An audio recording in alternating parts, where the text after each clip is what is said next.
Estamos en Cartas de Cartay, estamos en la segunda parte de cómo hacer un recetario. En la primera hablamos sobre el número de recetas, las características del recetario, qué deberíamos hacer para elaborar un recetario, las fuentes posibles. Bueno, en este video, perdón, vamos a empezar pues ya a resolver a empezar a ejecutar o a elaborar el recetario. En primer lugar, lo que tenemos que hacer es buscar un grupo. Estamos hablando del recetario de Sucre. Allí hay varios cocineros e investigadores y hay gente muy interesada en lo que sucede socialmente a Sucre, como el cronista.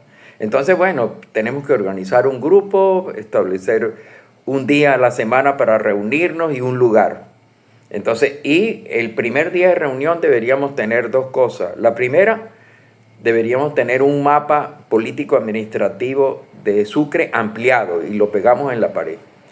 El otro es un mapa del uso del suelo o de la tierra del estado Sucre y lo pegamos en la pared. Ya, esos son dos herramientas de trabajo muy importantes para nosotros. El grupo debe empezar a mirar ese mapa político-administrativo y el del uso de la tierra y hacer, como le parezca, no de manera arbitraria, pero tratar de justificar la manera como se va a dividir el mapa de Sucre. Lo vamos a dividir en 3, 4, 5 subregiones gastronómicas y esas 5 subregiones gastronómicas van a ser levantadas progresivamente por los grupos.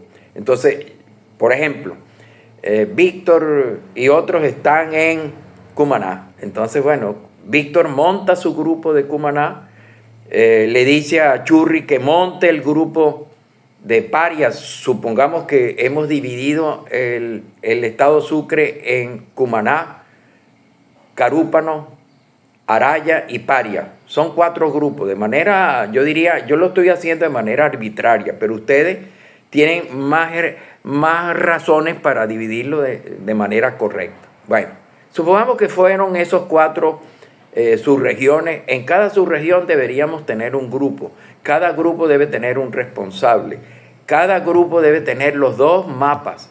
El mapa político-administrativo que divide el estado Sucre en municipios y el mapa del uso de la tierra, donde se observa de manera clara en cierta manera el relieve y las actividades económicas predominantes en la producción de productos agrícolas, animales, pesqueros, etcétera, etcétera. Entonces ya tenemos esas 2 cosas, vamos a trabajar ya con el grupo. Deberíamos plantearlo unas metas. La meta nuestra para el recetario del estado Sucre es de 100 recetas mínimos para el recetario. Eso sería, a receta por página, serían 100 páginas. Es decir, generalmente un libro de 100 páginas ya es un libro que tiene un lomo, donde puede estar el título y el objeto. Es muy importante eso porque se trata de un problema de autoestima y es un problema de aporte a la identidad donde nosotros vivimos. Nosotros tenemos que hacer un reconocimiento a la colaboración que nosotros damos al desarrollo de esa identidad regional y que a su vez se corresponde con una especie de autorreconocimiento a nuestro aporte. Y eso simplemente es el título y en los autores. Yo puede que no perciba, y he escrito libros sin percibir dinero, puede que no perciba dinero, pero el hecho de ver el libro, verlo impreso, ver mi nombre, la carátula, eso me reconforta y me da ánimo para continuar. Le da sentido a mi vida. Bueno, hay que buscar el sentido de la vida ayudando a la comunidad donde uno vive, donde uno nació, donde uno se desarrolla, donde uno vive. Bueno, entonces ya tenemos los 4 grupos, tenemos los 4 mapas y vamos a nombrar dentro de cada grupo un responsable. Le pedimos a cada grupo que nombre un responsable. Tenemos entonces ya 4 grupos, 4 responsables y entonces nos ponemos la meta. La meta es que cada grupo de cada subregión se proponga buscar 30 recetas de su subregión. 30 recetas. Esas 30 recetas multiplicado por 4 serían 120 recetas, que excede, diríamos, las 100 recetas que nosotros habíamos dicho al principio, pero no hay problema. Así se propuso, por ejemplo, Escoffier, Augusto Escoffier, que fue el que armó el primer gran recetario de la cocina francesa, y llegó así, poco a poco llegó a 5.000 recetas. Yo no le estoy pidiendo que lleguen a las 5.000 recetas, pero que por lo menos deben tener 100. Y si ustedes se dividen en grupos con el reto de 30 recetas por grupo, ustedes tienen ya tienen prometidos 120 recetas. Eso serían 120 páginas. Y es un libro de 150 páginas. Ya está tomando cuerpo. Bueno, entonces, ¿de dónde sacamos esa receta? Esa receta la sacamos de las fuentes de información. ¿Cuáles son las fuentes de información? Vamos a hacer, la primera fuente de información la tenemos nosotros en nuestra casa, pues. Hablamos con nuestra esposa, con nuestra mamá, con nuestra abuela, y las entrevistamos y le preguntamos cuáles son las recetas de la comida familiar. Entonces ellos nos van a hablar de que generalmente en esa familia, en la familia mía, se consumen, por ejemplo, ordinariamente unos 10 o 15 platos. Entonces simplemente yo lo que hago es hacer una lista de 15 platos, sin todavía ponerle el contenido de cada receta, sin todavía ponerle cuáles son los ingredientes que participan y la forma de elaboración de cada receta. Voy a hacer solamente una lista. Haciendo esa lista yo logro primero, le estoy viendo el queso a la tostada. Es decir, si yo tengo ya de mi familia, con mi mamá, mi papá, con mi abuela, con mis hermanas, ya yo tendría 20 recetas, que son las que ordinariamente se hacen en mi casa. Ya yo estoy llegando a 20 recetas. Si eso que yo hice lo va a hacer cada miembro del grupo, entonces nosotros vamos a tener, entre recetas que se repiten y recetas que no se repiten, vamos a tener aproximadamente unas 50 recetas. Bueno, esa es la primera fuente de información, el entorno inmediato. Segunda fuente de información, nos vamos al mercado. En el mercado siempre hay señoras, cocineras populares, que hacen comida. Entonces nosotros vemos su menú, cuáles son y vemos y anotamos el número, los platos que ella ofrece a su clientela. En este caso, como ya está fuera de nuestro entorno, nosotros podemos preguntarle ya para cada plato cuáles son los ingredientes. Los anotamos y le preguntamos cómo se hace. Entonces ya tenemos el plato, el nombre del plato, tenemos el número de ingredientes y tenemos también la manera de prepararlo. Y le podemos preguntar algunas cosas. Si, por ejemplo, ella me dice chayota, por ejemplo, o me dice chaco, entonces yo le puedo preguntar, antes de saber que chaco tiene otros nombres o nombres comunes en otras regiones del país, yo le pregunto, mire, ¿de dónde viene el Chaco? Entonces me va a decir que el Chaco viene de tal, lo anoto, del municipio tal, del estado o fuera del estado. Entonces yo voy construyendo, ya yo tengo la segunda fuente. La primera fuente es el entorno familiar y del entorno familiar de todos los miembros del grupo. Segunda fuente es el mercado.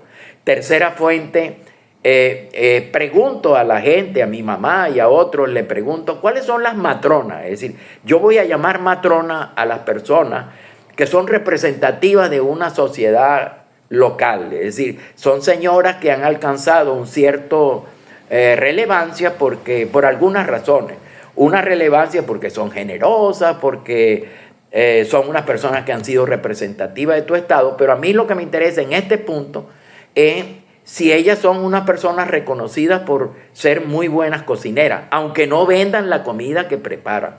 Eso es lo que yo voy a llamar matrona. Entonces yo hago una lista de las matronas, poniendo aproximadamente la edad. Entonces, ahora sí, como ya yo tengo unas matronas, y hay unas matronas que tienen 85 años y viven en el barrio tal de Cumaná o en la urbanización, yo voy a comenzar con las matronas que tienen más edad. No es porque yo crea que se van a morir primero, sino simplemente voy a empezar porque no es lo mismo entrevistar a una persona que tiene 40 años que una persona que tiene 85. Se supone que nosotros, los que tenemos más de 80 años, vamos a partir más rápidamente que los otros que tienen 30, 40 años. Es decir, es la ley de la vida, pero muchas veces lo más puede que yo viva más que ustedes que tienen 40 años. Bueno, lo cierto es que empezamos con las personas que tienen más edad y les preguntamos, le hacemos pedimos que una cita para hacer una conversación, y eso se llama entrevista semiestructurada. Semiestructurada porque antes de salir a hablar con la señora Eloína, por ejemplo, nosotros ponemos en un papel las preguntas que deberíamos hacerle a la señora. Son preguntas personales que deben obligatoriamente hacerse. Por ejemplo, ¿dónde nació? Si es casada, cuántos hijos tiene. O sea, para saber dónde vive, dónde ha vivido la mayor parte, para saber la influencia de su cocina.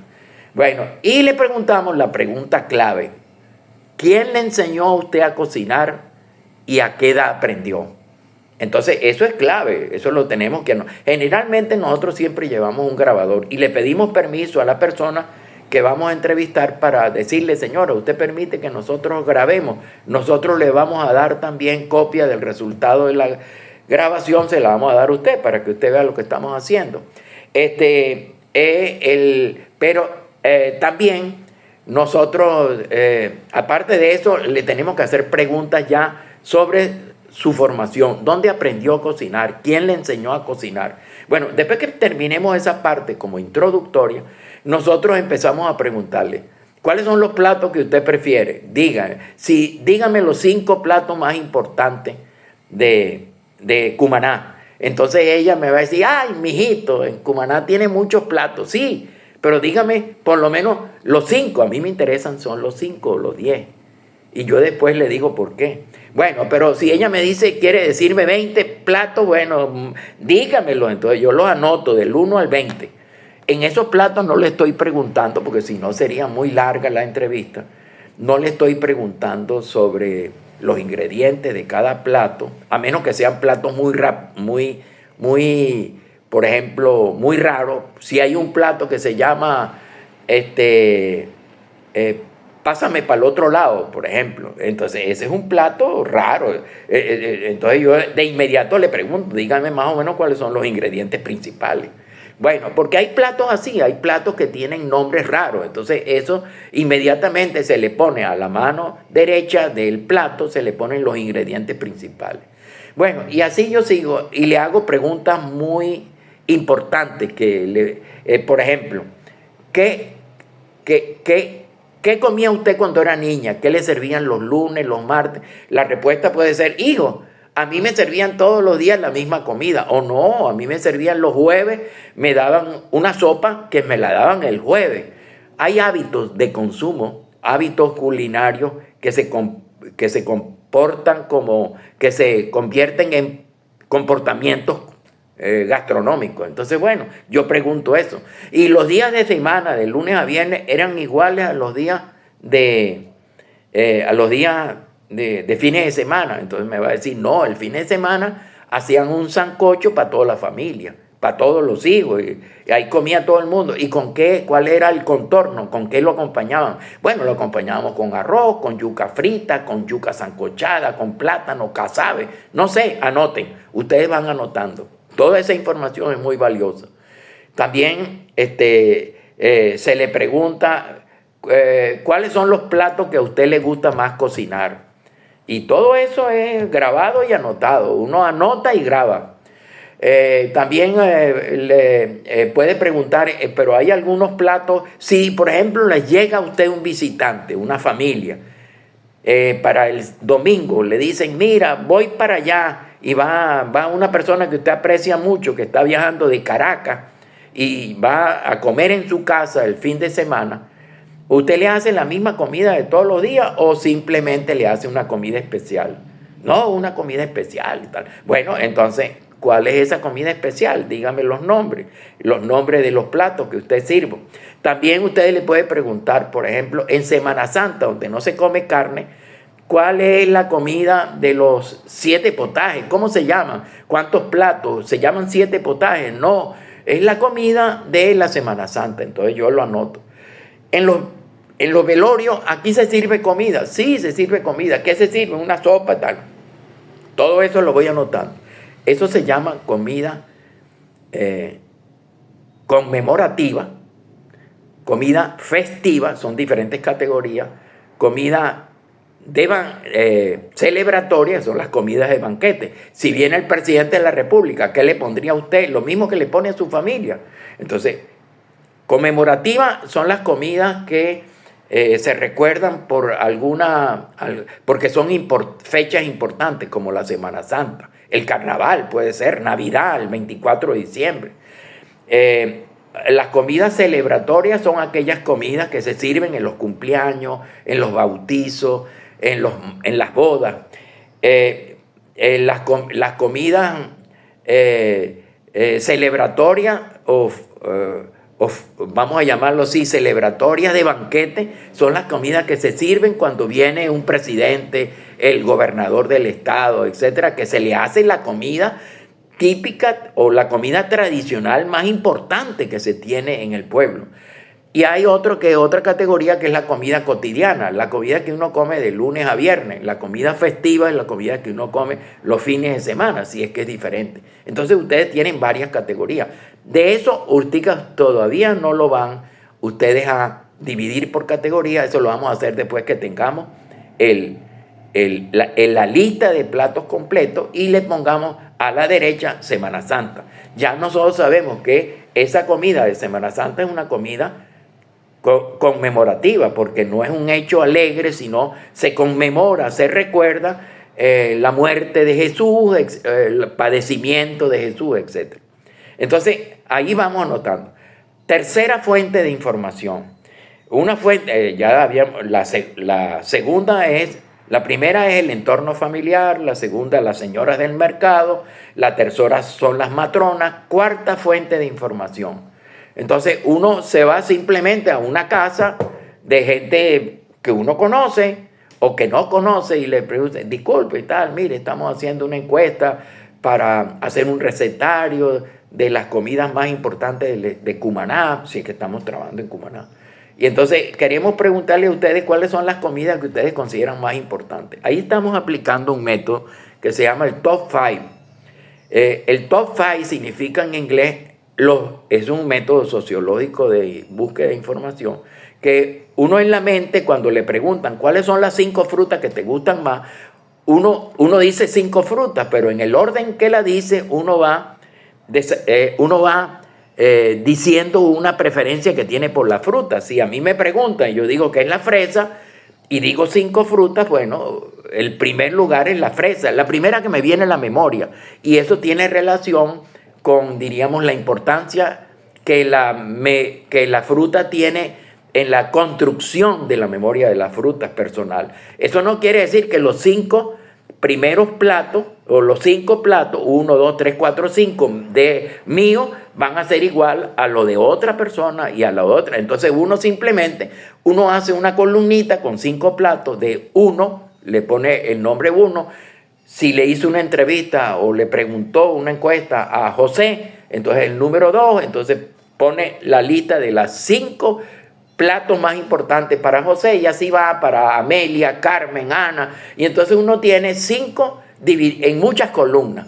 Entonces luego uno se pone a mirar esas muchas columnas y tiene 10 columnas, por ejemplo, entonces uno dice, por ejemplo, la fosforera apareció en el primer lugar en 1, 2, 3, en 3 listas top 5 de las 12 que recopiló.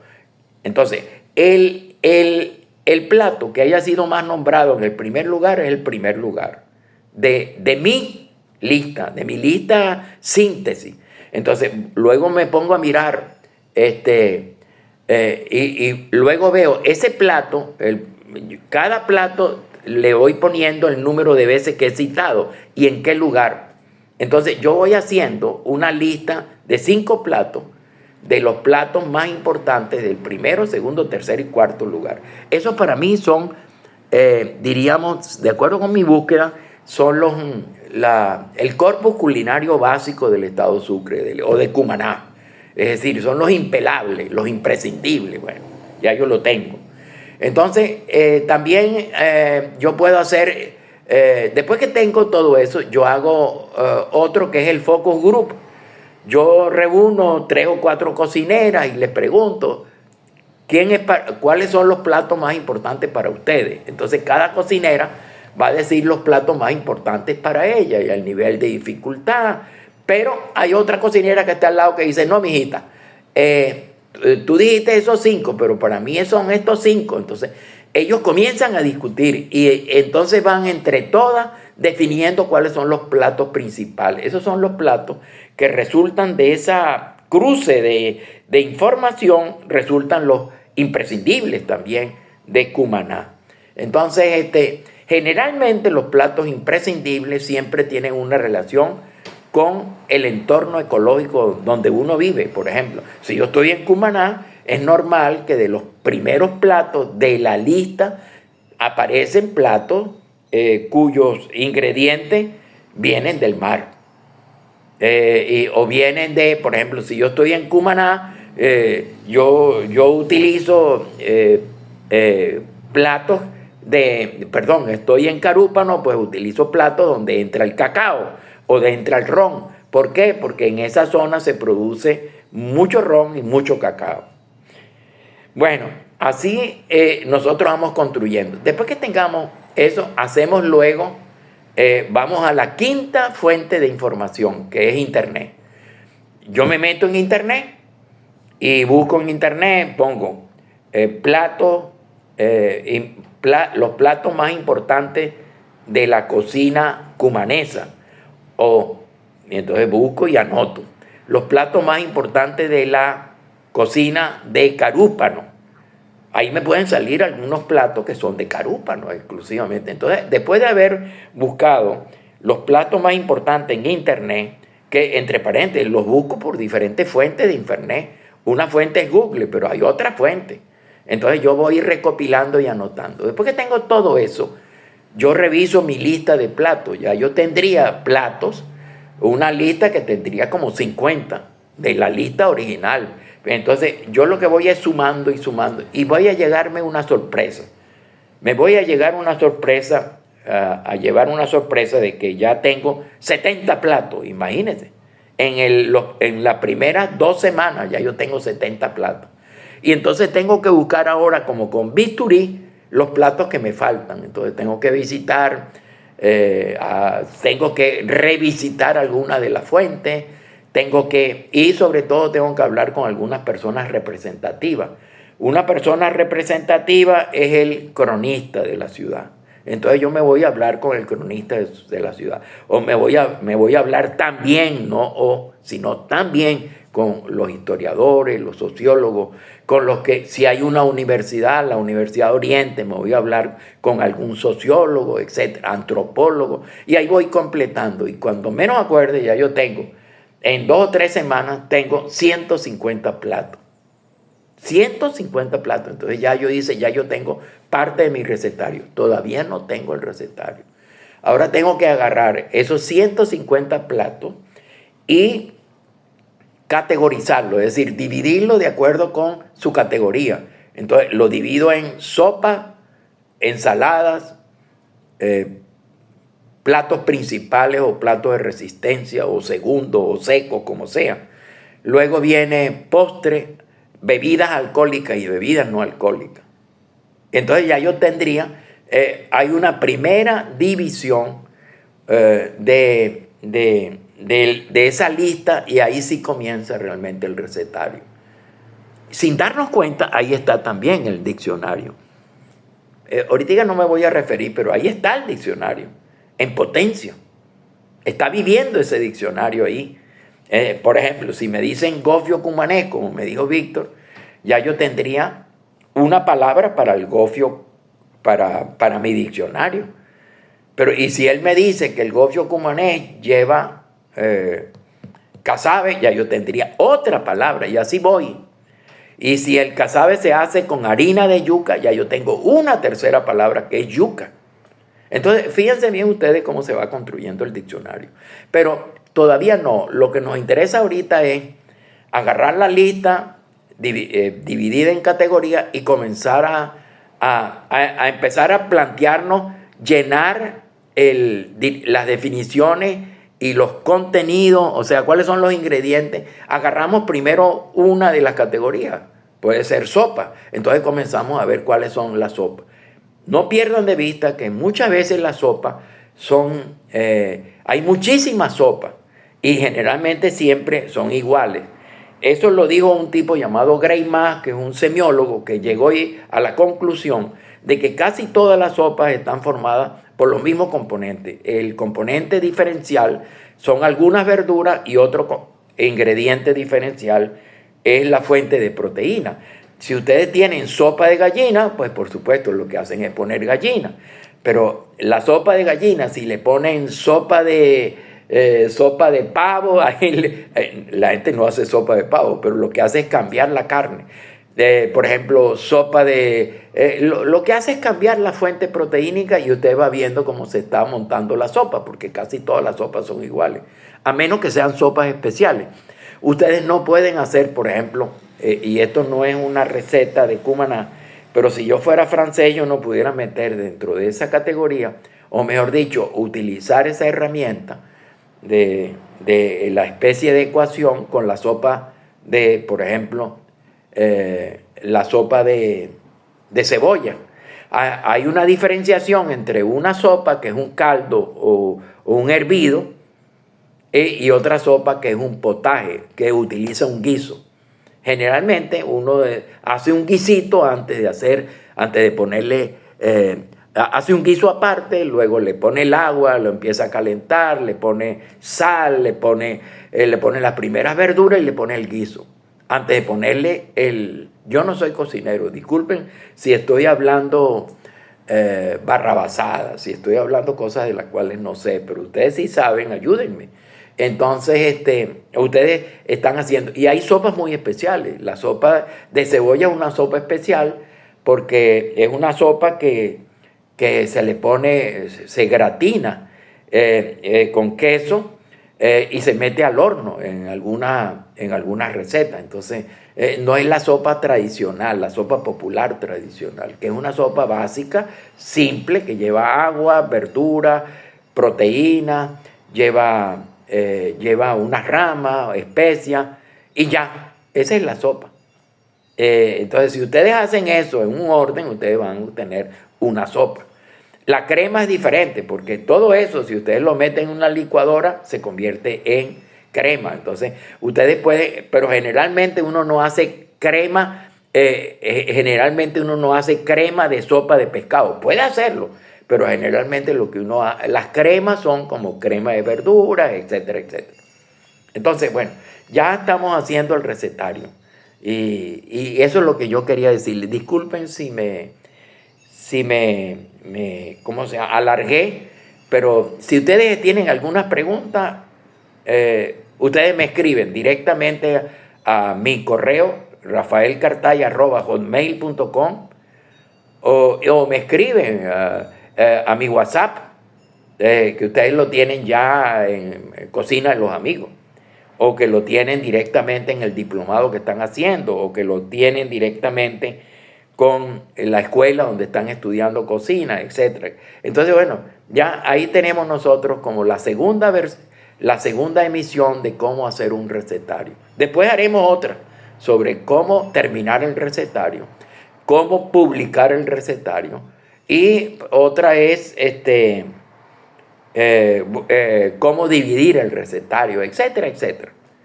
Pero ya por lo menos tenemos las 2 lecciones básicas de cómo hacer un recetario. Sígala, y si ustedes tienen algún problema, usted me avisa. Nos vemos en la próxima Cartas de Cartay. En la próxima Cartas de Cartay nosotros vamos a hablar de un tema extrañísimo. Ustedes van a decir, bueno, ¿y qué hace Cartay hablando de este tema? Son temas de la historia, la mentalidad o de la vida cotidiana. Voy a hablar de qué es lo que sucede con los jóvenes cuando se van de la casa. Es decir, cuáles son los factores que influyen para que un joven se vaya de la casa, y cuáles son los inconvenientes que ese joven tiene que resolver.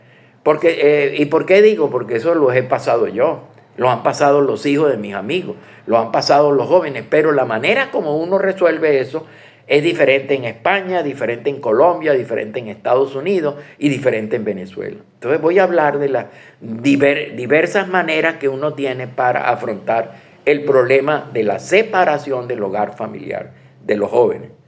Bueno, hablamos entonces en el próximo Cartas de Cartay. Si le gustó esta emisión, marque clic y bueno, continúe conmigo en los próximos programas. Nos vemos.